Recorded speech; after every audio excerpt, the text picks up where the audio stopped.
دیکھا کہ کس طرح پھر پٹھان کوٹ، ادھمپور اور کہاں کہاں ہمارے شاہینوں نے اور الفتح مزائلوں نے حملے کیے اور دشمن کو سر چھپانے کی جگہ نہیں مل رہی تھی۔ صبح کا وقت تھا، مجھے صبح میں فجر کے بعد میں سوئمنگ کرتا ہوں، تو میں احتیاطاً اپنا سیکیور فون ساتھ لے گیا اور میں نے ضیاء کو کہا کہ ضیاء یار اگر کوئی گھنٹی بجے تو مجھے فوراً بتانا۔ As luck would have it, وہ گھنٹی بجی تو جنرل آصف منیر لائن پر تھے، کہنے لگے کہ وزیر اعظم ہم نے بڑا بھرپور ان کو جواب دیا ہے اور اب ہمیں سیز فائر کرنے کی درخواست آ رہی ہے، تو آپ کا کیا خیال ہے؟ میں نے کہا سپہ سالار، اس سے بڑی اور عزت کی کیا بات ہو سکتی ہے؟ آپ نے دشمن کو ایک بھرپور تھپڑ مارا ہے، اس کا سر چکرا گیا، اب وہ سیز فائر پر مجبور ہے، تو میں سمجھتا ہوں کہ آپ بسم اللہ کریں اور اس سیز فائر کی آفر کو قبول کریں۔ میرے بزرگوں، بھائی اور بہنوں، یہ ہے وہ مختصر ایک سمری اس لمبی داستان کی، اور اس میں ہمارے ایئر چیف اور ان کے شاہینوں نے جس طریقے سے جو ٹیکنالوجی، ہوم گرون ٹیکنالوجی انہوں نے پاکستان کے اندر گرو کی ہے، اور چینی جہازوں کے اوپر اور نیچے بھی زمین پر جو ماڈرن گیجٹریز جو انسٹال کی ہیں، اس نے پوری دنیا کو، دشمنوں کے ہوش اڑ گئے اور دوست ان کا اعتماد آسمانوں سے باتیں کرنے لگا۔ یہ وہ تبدیلی ہے تاریخ کی جو کہ اللہ تعالیٰ نے چند گھنٹوں میں اس دنیا میں کی۔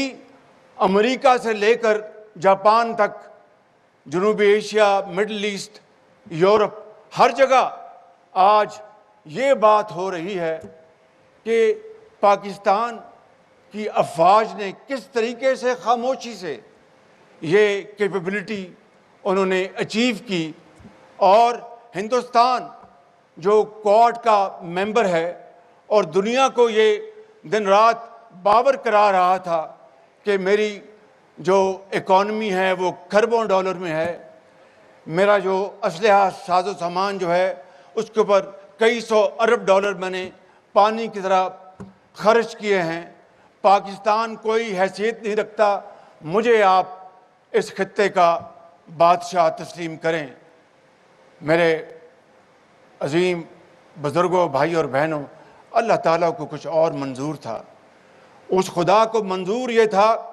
کہ پاکستان کے 24 کروڑ عوام کی دعائیں، ماں اور بزرگوں کی فجر کے وقت، تہجد کے وقت سجدہ ریزی اور آسمان کو چیر کر ان کی دعائیں فلک پر پہنچی۔ اللہ تعالیٰ نے اس کو اپنی کمال مہربانی سے اس کو قبول کیا، اور یہ عظیم فتح آج پاکستان کو دی ہے، اور آج ہم یہاں پر یہ یوم تشکر اس طرح منا رہے ہیں کہ ہم سب کے، پورے پاکستان کے عوام کے، بزرگوں کے، ماؤں کے، بہنوں کے، بیٹوں کے سر رب ذوالجلال کے حضور جھکے ہوئے ہیں اور ہمیشہ جھکے رہیں گے۔ اور انشاءاللہ آج پاکستان کو اللہ تعالیٰ نے وہ مقام عطا کیا ہے کہ اب کوئی بڑی سے بڑی طاقت ہمارا راستہ نہیں روک سکتی۔ پوری قوم آج یکجاں تو غالب ہے، پشاور سے لے کر کراچی تک پوری قوم ہماری مسلح افواج کے پیچھے کھڑی ہیں اور پوری قوت سے ان کا ساتھ دے رہی ہیں۔ میں سمجھتا ہوں کہ آج اب وقت آ گیا ہے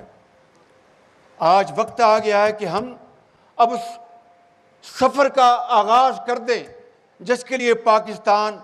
مارز وجود میں آیا تھا، اور حضرت قائد اعظم کی عظیم تحریک میں لاکھوں مسلمانوں نے جانوں کو نذرانہ پیش کیا، خون کے دریا عبور کیے، تب پاکستان مارز وجود میں آیا۔ آج ان لاکھوں شہیدوں کی روحیں پکار پکار کر اس بات کا تقاضا کر رہی ہیں کہ آؤ پاکستانیوں، مل کر قائد اعظم کا پاکستان بناؤ، مل کر اقبال کا پاکستان بناؤ، اور جس مقصد کے لیے پاکستان بنا تھا وہ یہ تھا کہ اقوام عالم میں پاکستان کے سبز ہلالی جو ہمارا جو جھنڈا ہے اس کو دنیا میں بہت اونچا اڑنا تھا۔ میں سمجھتا ہوں کہ ماضی میں جائے بغیر there is no point in crying over the spilled milk، ہمیں آگے بڑھنا ہے، اور آج یہ جو قومی یکجہتی ہے، آج یہ جو وحدت ہے، آج یہ جو محبت ہے، آج یہ جو اخوت ہے، اگر اس کو ہم اپنا سرمایہ حیات بنا کر اگر ہم چل پڑیں تو یقین کریں کہ نہ صرف ماضی کے نقصانات کا ازالہ ہوگا بلکہ بہت جلد پاکستان اقوام عالم میں اپنا جائز مقام حاصل کر لے گا۔ اور وہ کس طرح ہوگا؟ اسی طرح جس طرح 10 مئی ہوا ہے، اسی طریقے سے جس طرح 10 مئی ہوا ہے۔ میں سمجھتا ہوں کہ ہمیں اب معاشی میدان میں 10 مئی کو ہمیں مارز وجود میں لانا ہے، اور اس کے لیے قوم تیار ہے۔ ہمیں شبانہ روز دن رات محنت کرنی ہوگی اور خون پسینہ بہانا ہوگا۔ یقین کریں کہ وسائل کی کوئی کمی نہیں پاکستان کے پاس، اللہ تعالیٰ نے بے پناہ وسائل سے پاکستان کو نوازا ہے، اتنے عظیم شاندار اذہان دیے ہیں، چاہے وہ فوجی جوان ہیں، افسر ہیں، پولیٹیشنز ہیں، یہ سیاستدان ہیں، یہ ہمارے جرنلسٹ ہیں، ایکسپرٹس ہیں، اور ہمارے فنکار ہیں، محنت کش ہیں، انجینئرز ہیں، ڈاکٹرز ہیں، کسی چیز کی کمی نہیں۔ اگر کمی ہے دیٹ ول ٹو ڈو، اور اس کو اگر ہم اپنا زندگی کا اوڑھنا بچھونا بنا لیں تو پاکستان انشاءاللہ دنیا کی دوڑ میں بہت جلد آگے نکل جائے گا، مجھے اس میں کوئی شک نہیں۔ میں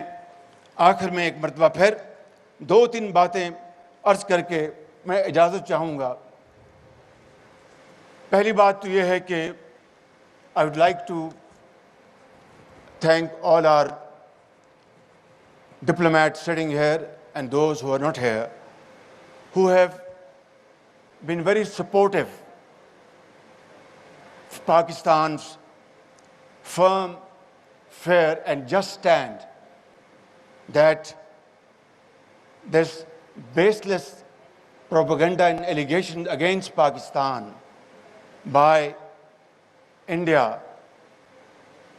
about Pahalgam incident, sad as it was, Pakistan had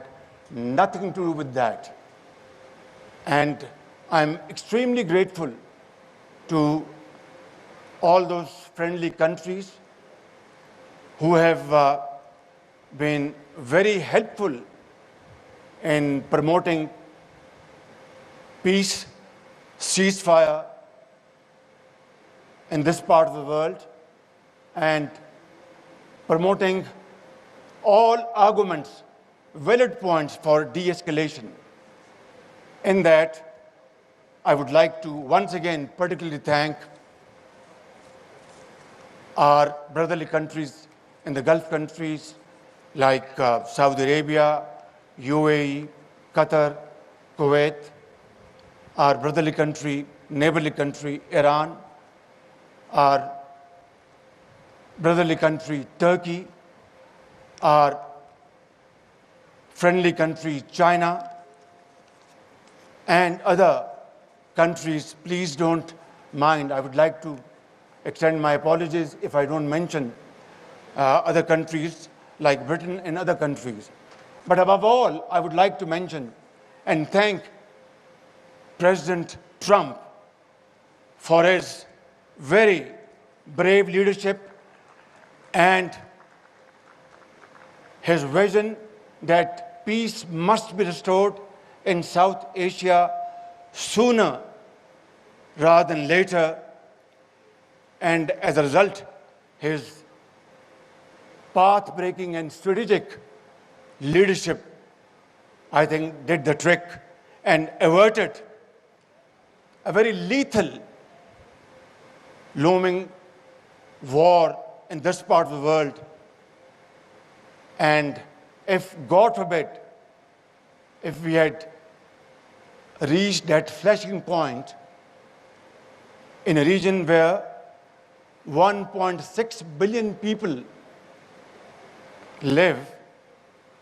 and if, God forbid, if there had been a nuclear tussle, then just imagine who would have lived to tell what happened. Ladies and gentlemen, Allah Almighty has been infinitely merciful and kind. We can't thank Him enough. We have won the war, but we want peace. We have taught our enemy a lesson, but we condemn aggression. We want this part of the world to be as prosperous and progressive as other parts of the world through hard work, untiring efforts, and living like peaceful neighbors. Whether we like it or not, we are there forever as neighbors. It's all up to us